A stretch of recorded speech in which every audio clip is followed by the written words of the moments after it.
आज बेटे हमारा नया लेसन है directive principles of state policy, राज्य नीति के निर्देशक सिद्धांत। सबसे पहले हमें ये पता होना चाहिए कि डायरेक्टिव प्रिंसिपल्स क्या हैं, निर्देशक सिद्धांतों का अर्थ क्या है। निर्देशक सिद्धांत हमारे संविधान की प्रमुख विशेषता है, जिसका वर्णन संविधान के 4th चैप्टर में किया गया है और आर्टिकल 36 से 51 मतलब 36 से लेके 51 तक किया गया है। ये सिद्धांत न्याय संगत नहीं है, मतलब अगर राज्य इनका पालन नहीं करता तो उसके खिलाफ हम कहीं अपील नहीं कर सकते। न्याय संगत का मीनिंग होता है जिसके बदले हमें न्याय मिलता हो। फिर भी इन सिद्धांतों को संविधान का आधार माना जाता है और देश के शासन का भी मूल स्वीकार किया जाता है। इन सिद्धांतों का उद्देश्य क्या होता है? इनका उद्देश्य होता है भारत में या अपने जिस भी देश में एक कल्याणकारी राज्य की स्थापना करना।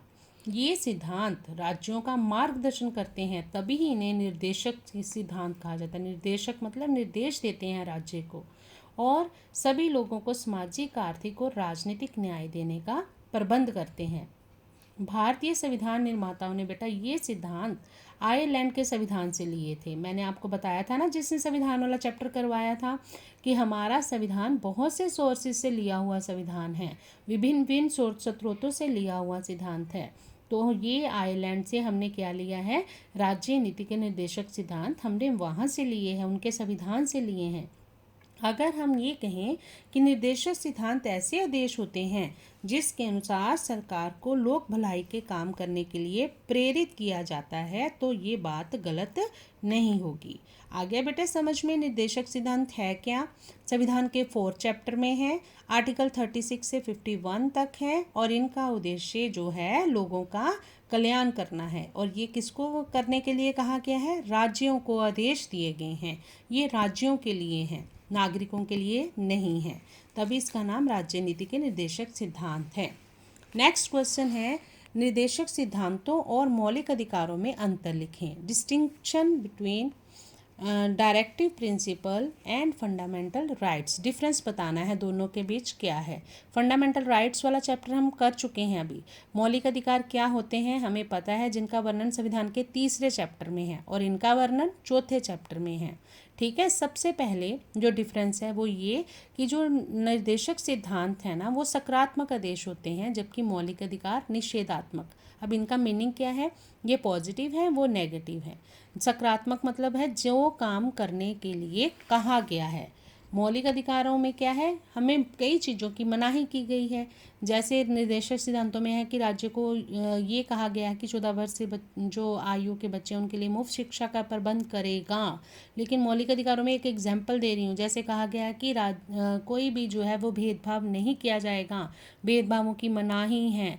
अफसर की जो है उपाधियों की समाप्ति की गई है, मतलब नेगेटिव नहीं करने के लिए हमें कहा गया है। सेकंड है, मौलिक अधिकार न्याय संगत है, जस्टिएबल है, और जो निर्देशक सिद्धांत है ये न्याय योग्य नहीं है। जैसे मैंने आपको कहा था, अगर हमसे हमारे मौलिक अधिकार छीने जाते हैं तो हम अदालतों में चले जाते हैं, लेकिन निर्देशक सिद्धांत न्याय योग्य नहीं है, इनके बदले हमें न्याय नहीं मिलता। अगर राज्य वो काम नहीं करता जो इनमें है तो हम कुछ नहीं कर सकते। तीसरा है, मौलिक अधिकारों के पीछे कानून की शक्ति होती है, जबकि निर्देशक सिद्धांतों के पीछे जनता की शक्ति होती है। वही सरकार अच्छी होती है जो निर्देशक सिद्धांतों के अनुसार जनता की भलाई के काम करती है।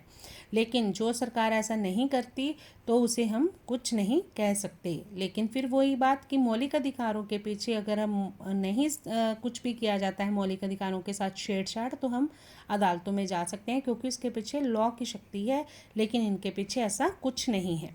लास्ट जो डिफरेंस है दोनों के बीच, मौलिक अधिकारों का उद्देश्य राजनीतिक लोकतंत्र की स्थापना करना है, जबकि निर्देशक सिद्धांतों का उद्देश्य आर्थिक लोकतंत्र की स्थापना करना है।